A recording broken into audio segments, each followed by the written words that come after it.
I died. For 1 hour and 25 minutes I was dead. This is not a figure of speech or a metaphor. My heart stopped, my breathing ceased, and my brain, according to any medical manual, should have undergone irreversible collapse. I am a doctor. I know what that means. And yet, here I am writing this.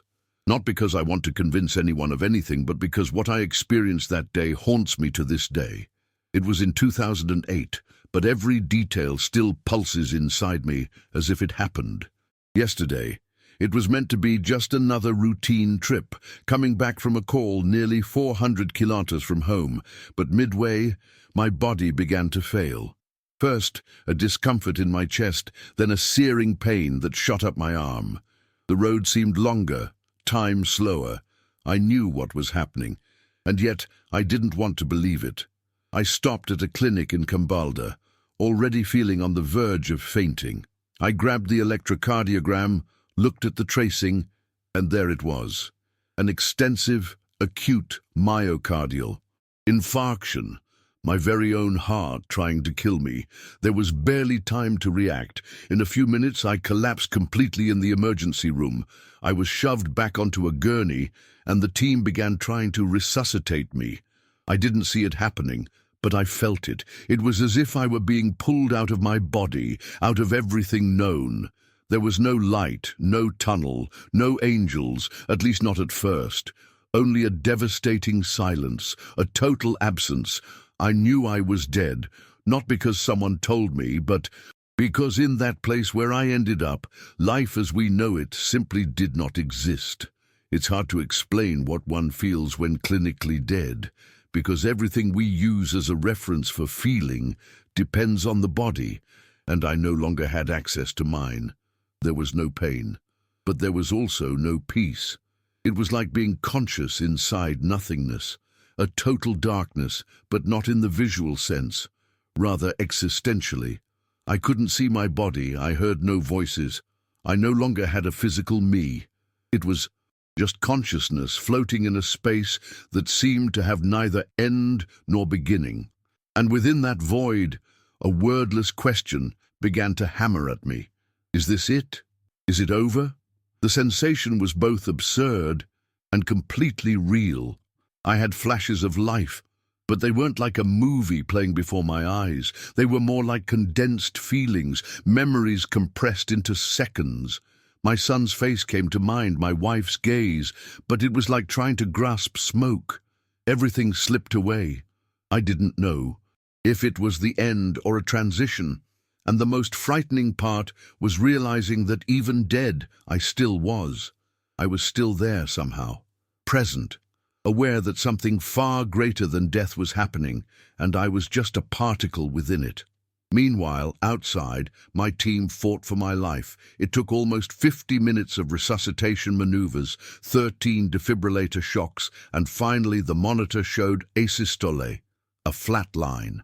As a doctor, I know exactly what that means. The final point. Nothing. More can be done. My colleagues did everything they could, but the protocols are clear. When the heart stops and no detectable brain activity is found, the body is declared dead. And there I was, cold skin, fixed pupils, silent heart. What they didn't know was that I was still somewhere. I don't know if it was at that moment or a little before, but something began to change within that space of darkness. A presence emerged. It wasn't a visible figure. There was no face, voice, or form, but it was unmistakable. It was as if the very environment had transformed, as if the essence of everything there had gained warmth, intentionality. I felt without a doubt that someone was there with me. And the strangest part, I didn't feel fear. Even without understanding what it was, there was a calm that seemed to envelop me completely. For the first time, I felt that perhaps I wasn't alone in that death. This presence was hard to explain. It said nothing, yet somehow I understood what was being communicated.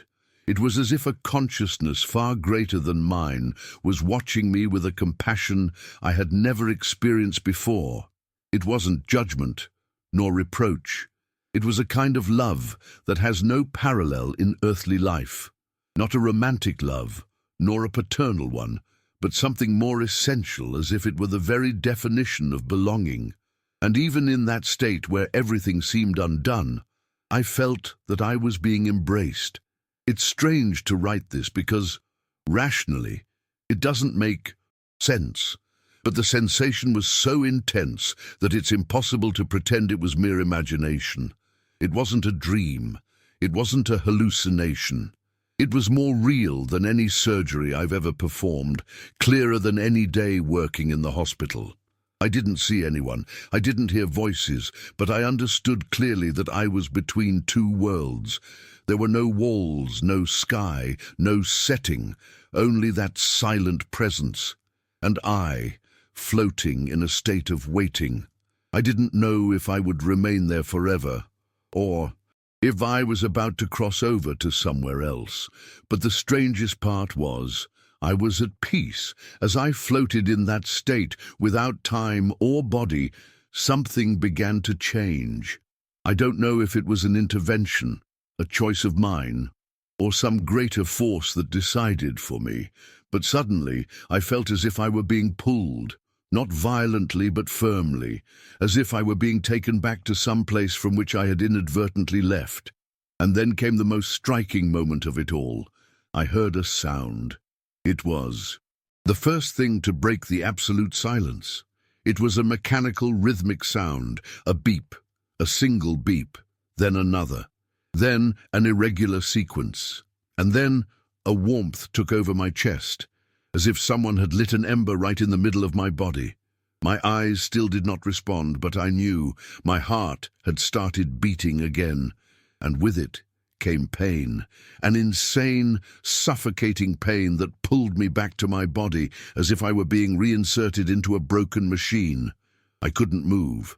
I didn't know where I was, but I realized I was alive. Against all medical odds, after 1 hour and 25 minutes of clinical death, my body was functioning again. I didn't know that my wife had arrived while I was dead. I didn't know that she had knelt beside my body, that she had held my cold hand and prayed with every bit of strength remaining in her heart. I had no idea that it was at that moment, right after that desperate prayer, that the cardiac monitor emitted its first signal. I only found out much later. But what I can say is that in that silent darkness where I hovered, I felt something change, like a breach had opened. It wasn't light coming in, nor voices calling, but a sort of permission, as if an invisible force had accepted that request and decided to return me. I did not see God, but if there is one thing I can state without fear of exaggeration, it's that he was there, not in the way we expect or imagine, but in a way that one never forgets. And when I was pulled back, it was like waking from a coma within the very hell of the human body. Pain, confusion, noises, and above all, the absolute shock of the people around me who couldn't understand how it was possible. Waking up after being dead for so long is not like in the movies. It isn't a beautiful scene, nor filled with immediate relief. It's a mess. My body was completely failing. Liver and kidneys weren't working. I was hooked up to machines everywhere, and the look in the doctor's eyes said it all. They couldn't understand how I was there, breathing. There was astonishment, doubt, even fear in some of their eyes. No one knew if I would be able to speak again, walk, remember who I was. But inside my head, everything was clear. I remember opening my eyes, and as soon as I managed to make any sound, my first request was, I want to see my arterial blood gas results. That was automatic, almost instinctive, the doctor's brain still functioning. The nurse was in shock. Some even nervously laughed. I was there, back, thinking, conscious. How did this happen? No one could explain, and the only thing I could think was, why me? Why did I come back? Why did someone like me get this second chance when so many others don't? These questions have not left me in peace to this day, and perhaps they never will. In the first days, I couldn't sleep. It wasn't just the physical discomfort. It was as if my soul was trying to reorganize inside my body. Every time I closed my eyes, it was as if I returned to that formless place where it all began. And along with that came disconnected flashes, sensations of what I experienced while clinically dead. None of them fit together properly. It wasn't a dream, but it wasn't something the mind could explain either. The doctors would come to my room with the face of someone trying to be professional, but they were visibly confused. Many of them couldn't understand how I was conversing, remembering everything, laughing with my colleagues. I heard, whispered, conversations from outside. Some said it was impossible, others talked of a miracle. One even came up to me and said, "Sean, you shouldn't be here. None of this makes sense." And I could only agree, it really didn't. But it was happening, and as much as I wanted to rationalize, to dissect what I experienced with medical logic, it couldn't be done. What saved me didn't come from me, nor from any protocol. It was something that completely escaped science. As the days passed, my body began to respond in an incredible way. The organs that had failed began to return to function one by one, first the kidneys, then the liver. They took me off mechanical ventilation, and I was able to breathe on my own. The tests showed rapid, inexplicable improvements. In less than 2 weeks, I was on my feet, walking through the hospital. 13 days after my death, I was discharged. The doctors shook their heads. Some avoided talking about what had happened. Others didn't hide that they were shaken. Not for my sake, but because it shattered everything they had learned. And I understand, because until it happened to me, I too believed that certain things were impossible. Today, when I look back, I see that moment as a turning point. Not because of the return itself, but because of the way everything happened. There is no medicine that can resurrect someone after so long in a systole. There is no scientific explanation. And I, as a doctor, am not ashamed to admit that. There is a point where medicine stops, and it was exactly there, where science ended, that something greater began. Coming home, after all, that was even stranger than being in the hospital, because in the hospital at least I was surrounded by machines, tests, people trying to find explanations. But at home, in the silence of my room, it was just me and the fact that I had died and come back. My wife looked at me in a different way. It wasn't fear nor distrust. It was as if she saw something more in me. And perhaps she did. Since the day of the experience, I felt that something in me had changed, not in the body but in the mind, in the way I looked at everything. Small things like the wind rustling through the trees or the sound of my sleeping son's breathing began to move me in a way they never had before. Life became both heavier and lighter at the same time, more urgent, yet also calmer. I didn't come back from that death with answers. I didn't receive messages or visions, but I came back with one unsettling certainty. Life doesn't end when the heart stops. There is something afterward, and that something is neither emptiness nor eternal darkness. It is presence, and a strange awareness that we belong to something much greater. I was never the mystical type. I grew up in a Christian home, but my faith was always rational, moderate, balanced. As a doctor, I learned to trust data, tests, and protocols. I never dismissed faith, but I never clung to it as the only explanation either. But after what I experienced, it's no longer possible to pretend that everything can be measured by machines. I was declared dead for almost an hour and a half. There were no beats, there was no breathing, there was no electrical activity. And yet, I came back, without sequelae, without memory loss, without brain damage. This isn't just statistically unlikely, it's impossible. But it happened, and I was there. I saw, or rather, I felt everything.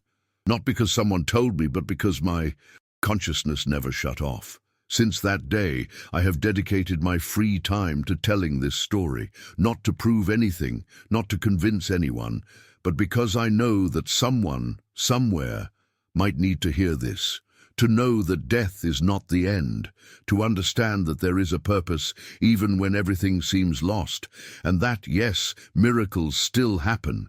Sometimes inside a cold hospital room, sometimes in the heart of someone whose heart had already stopped beating.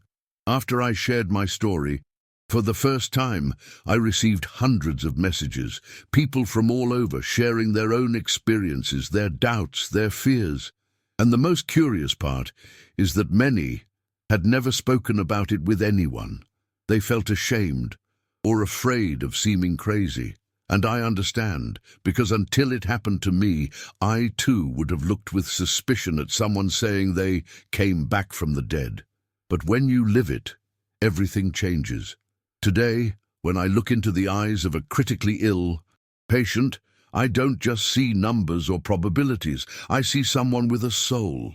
And I know, with everything I have, that that soul does not vanish when the body fails. We are much more than flesh, bones, and electrical impulses. There is something beyond, something we can't measure, but that exists, something that held me in that dark place, that answered my wife's prayer, and that returned me to life when I had already been given up for lost. I don't know what to call it. I can't explain it.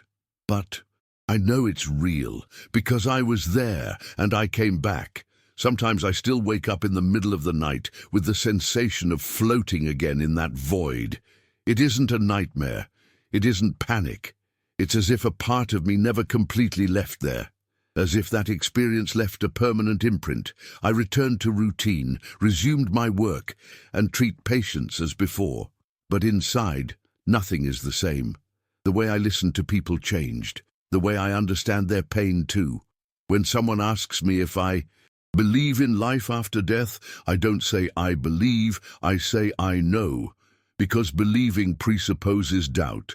And I no longer have doubts. I was dead. My organs were failing. My eyes were clouded. My colleagues signed my chart as deceased.